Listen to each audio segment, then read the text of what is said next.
अस्सलाम वालेकुम। मैं आपके सामने दिल्ली से एक बार फिर अहमद निज़वी। जैसे आपने देखा कि दिल्ली से सटे हुए नोएडा एनसीआर में इसका काउंट होता है, और अगर ये कहा जाए कि उत्तर प्रदेश की सबसे ज़्यादा हाईटेक सिटी में अगर किसी का शुमार होता है तो वो नोएडा का होता है। ग्रेटर नोएडा में आपने देखा कि किस तरह एक हैवानियत और दरिंदगी का वाक़या निकल कर आया, जहां लालची ससुराल वालों ने, भाटी ग्रुप ने, जो भाटी इनके यहाँ कास्ट होती है, उन्होंने एक ज़िंदा लड़की को मुर्दा बना दिया। मतलब ज़िंदा लड़की को सरेआम जला दिया, पेट्रोल छिड़क रहे हैं, वीडियो बन रही है, लाइटर से उसको आग लगा रहे हैं, मार रहे हैं, पीट रहे हैं, शौहर है, सास है, और ये तमाम चीज़ें दुनिया ने देखी और बहुत ज़्यादा वायरल हो रहा है। लेकिन ये जो कैंसर मीडिया है हमारा, जो हमेशा कैंसर फैलाता है, और ये लश्करी मीडिया भी जलील जो है वो नोएडा में बैठा है। अब ऐसा देखा जा रहा है कि नरेटिव सेट कर रहे हैं, ऐसे इंटरव्यूज़ ले रहे हैं कि जी कंचन जो थी, निक्की जो थी, ये अपनी भावच को परेशान करती थी, इनका शौहर जो है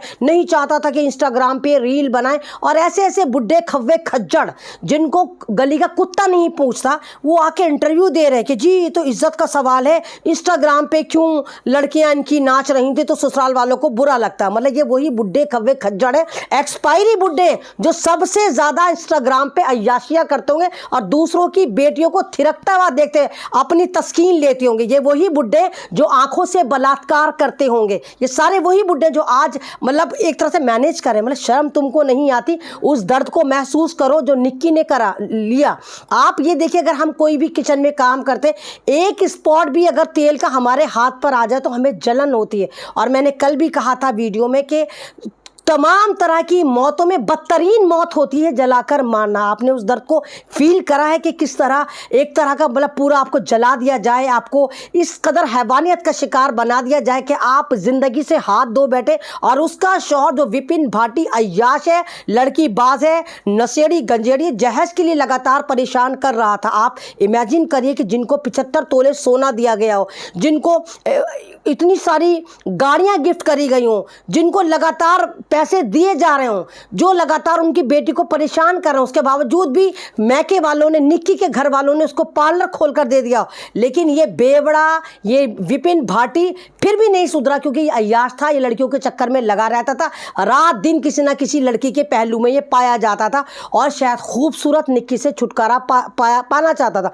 मैंने खुद निक्की की इंस्टाग्राम ID देखी, जहाँ पर वो ब्राइडल को तैयार कर रही है। कोई भी वहाँ पर कोई ऐसा एक भी वीडियो नहीं जिसको आप ये कहें कि अखलाकियात से गिरा हुआ हो। और ये सारे एक्सपायरी ठरकी बुड्ढे जो आंखों से बलात्कार करते हैं, ये कह रहे हैं कि नहीं, ऐसे गवारा नहीं है कि इंस्टाग्राम पर क्यों लड़की आ रही। और ये तमाम कैंसर मीडिया, लश्कर नोएडा जिस तरह इस केस को पलटने की कोशिश कर रहा है, जिस तरह निक्की की भावच के घर पहुंच गए, जो वो भी शायद भाटी परिवार नोएडा में ही रहता, कि अपनी भावच को परेशान करते थे। अबे जाहिलो गंवारो, परेशान करना अलग बात है, और जान लेकर किसी को ख़त्म कर देना अलग बात है, वो भी जलाकर सरेआम मारना। जब हम ये कह रहे हैं कि हम 21वीं सदी में रहते हैं, भारत डिजिटलाइज हो गया, हम चांद पे जाने की बात करते हैं ना, उस वक्त हमारी बेटियां, हमारे समाज में बेटियों को तुम जलाकर राख कर रहे हो, और बाकायदा शर्मा भी नहीं रहे।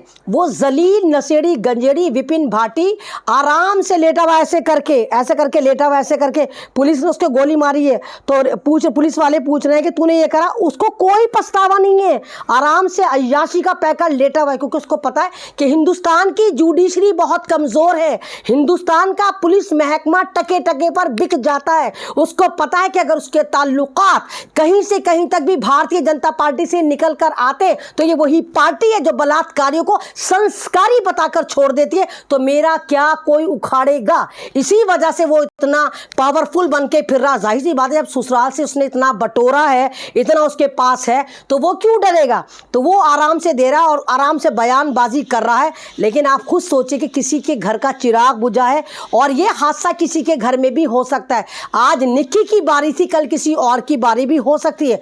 और आप एक चीज़ और नोट करिए, एक 6 साल का बच्चा जिसके सामने उसकी माँ को जला दिया लिया जाता है, उसका मेंटली स्टेटस आप समझिए कि क्या सारी ज़िंदगी वो सर्वाइव कर पाएगा, जो अपनी माँ को जलता हुआ देख रहा, बता रहा है कि मेरे बाप ने मेरी माँ के ऊपर पहले पेट्रोल फेंका, मारपीट करी और मेरी दादी के सामने ही लाइटर से आग लगा दी। तो ये कौन सा समाज है और ये कौन सा न भारत है, ये कौन सा भारत है जिसका डंका दुनिया में बजाया जाता है। मैं चाहती हूँ कि निक्की को इंसाफ मिले और इसके तमाम हथियारों को, पुलिस ने गलती करी, पैर में गोली ना मार के सीधे सर में गोली मारनी थी, क्योंकि इन लोगों की सोच घटिया है, सोच दिमाग से आती है, तो दिमाग को ही उड़ा देना चाहिए था, ताकि इसके जैसे कैंसर आखिर में जड़ें ना फैलाते और इनको देख के जो कैंसर पनप रहे होते जहज के, वो भी वहीं फन एकदम से उनका कुचला जाता, ताकि जहज की प्रथा कम हो जाती।